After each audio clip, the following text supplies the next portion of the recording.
사춘기 때 엄마에게 복수할 거예요. 뭐야 그건?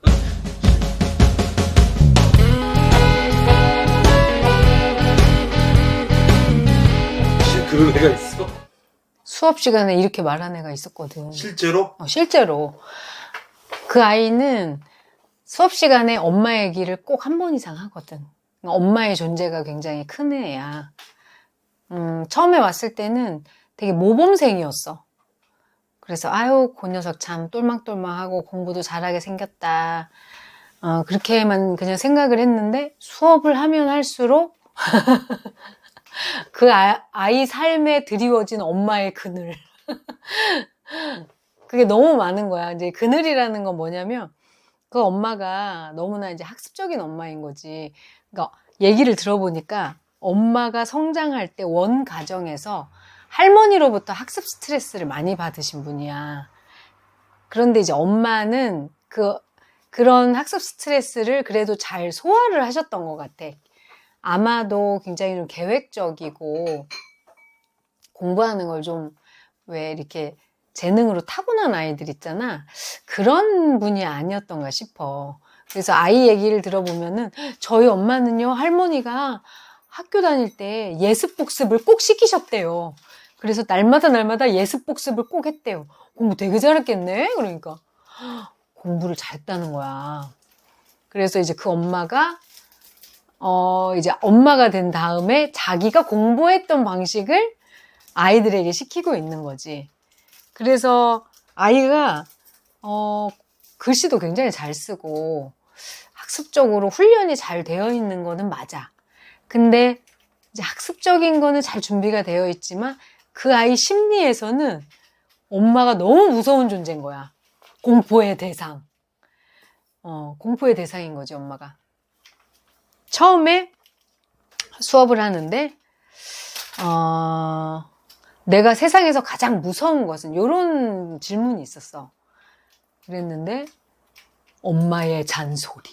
엄마의 잔소리가 제일 무섭대. 그리고 또 이런 질문도 있었어.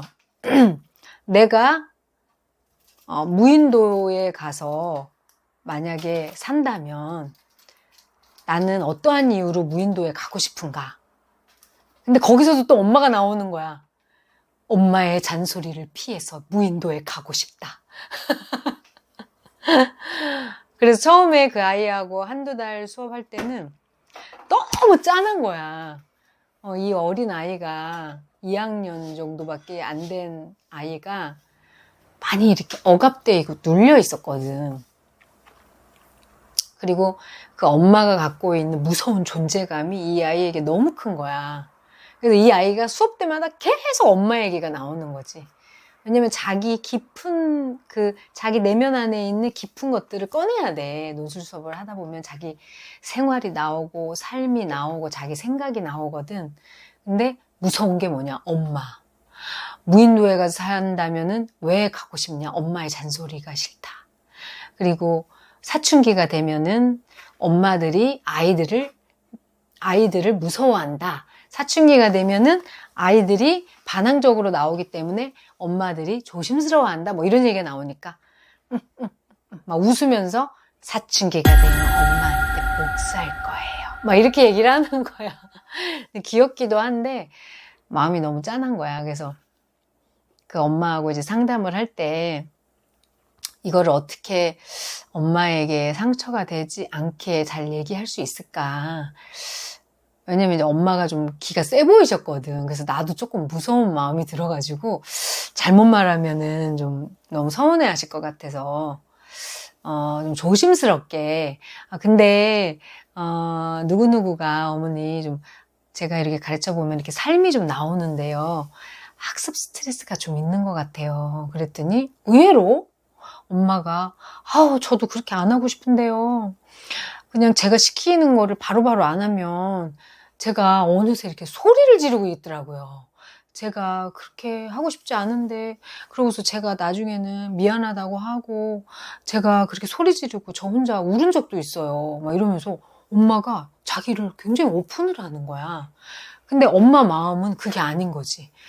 그 아이에게 잘하고 싶고 친절하고 싶은데 자기도 모르게 그렇다는 거야. 그래서 이 엄마는 아마 원 가정에서 그 엄마와의 관계, 이것이 이제 잘 해결되지 않고 치료되지 않은 상태에서 이게 딸에게 고스란히 투영이 되는 게 아닐까, 그런 생각이 들더라고. 엄마는 그렇게 하고 싶지 않은데 자기도 모르게 정신을 차려보면 그 아이에게 너무 모질게 무섭게 하고 있는 자기를 발견한다는 거야. 그래서 엄마도 되게 고민을 하시더라고. 그래서 내가 그 얘기는 해줬어, 엄마한테. 어머니, 근데 학습적으로 너무 아이들이 부담을 갖게 되고 그러다 보면은 공부가 싫어지고 그러다 보면은 이제 사춘기 돼서 공부에 손을 뗄 수도 있어요. 그러니까 어머니는 그 아이를 공부를 잘하게 하려고 학습적인 거를 굉장히 몰아붙이면서 열심히 시키시지만 아이가 힘이 없을 때는 따라와요. 그런데 그 아이가 이제 사춘기가 되고 내가 엄마를 맞짱 뜰 수 있는 그런 나이가 되면 그때는 좀 상황이 달라집니다. 그때는 에이, 이거 안 해! 이러면서 공부를 완전히 놓을 수가 있거든요.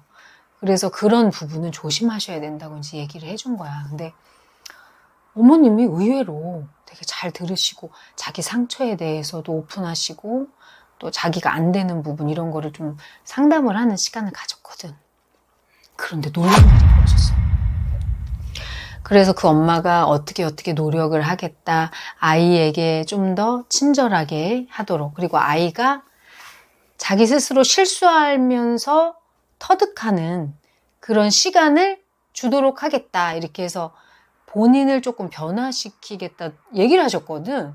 근데 정말 가정에서 그렇게 하셨던 것 같아.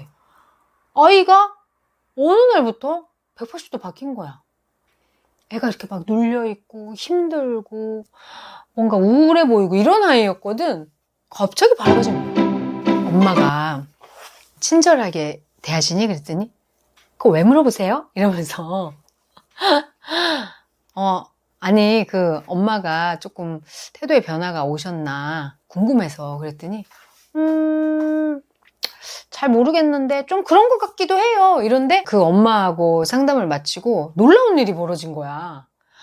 어느 순간부터 그 아이가 굉장히 밝아지기 시작했어.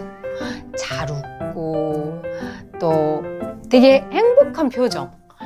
수업 시간에도 되게 밝은 거야. 그래서 이 아이에게 어떤 변화들이 일어났을까? 그래서 가만히 물어보니까 엄마가 아이에게 노력하고 있다는 걸 깨달았어. 이게 이제 얘기를 하다 보면 그런 게 다 나오거든. 근데 요즘에는 이제 엄마가 조금 덜 무서워졌다는 거지. 그래서 어머니도 변화가 필요하고 아이도 변화가 필요하구나. 그래서 그 아이가 요즘에는 워낙 타고나게 사람을 좋아해. 사람을 좋아하고 여행을 좋아하고 먹을 거를 좋아하고 인생을 좀 즐기는 유형이야. 그런데 이제 엄마는 굉장히 목적지향적인 사람이야. 얘는 뭔가 현재를 즐기는 형이야. 그래서 이제 성향이 안 맞으니까 그동안은 엄마가 많이 이 아이를 다그치고 교육하고 뭔가 이제 불안하고 두려우니까 뭔가 몰아세우고 이렇게 했던 것 같은데 조금 엄마가 여유를 가지니까 아이가 자기 인생을, 삶을 즐기기 시작하는 게 보이는 거야. 그리고 워낙 따뜻한 마음을 가진 아이라서 같이 수업하는 아이들하고 상호작용을 너무 잘해. 관계를 너무 잘 가져. 내가 이 아이를 봤을 때는 사람을 만나는 일을 나중에 하면 너무 잘할 것 같더라고. 어떤 아이를 붙여줘도 이렇게 모나지를 않았어, 그 아이는.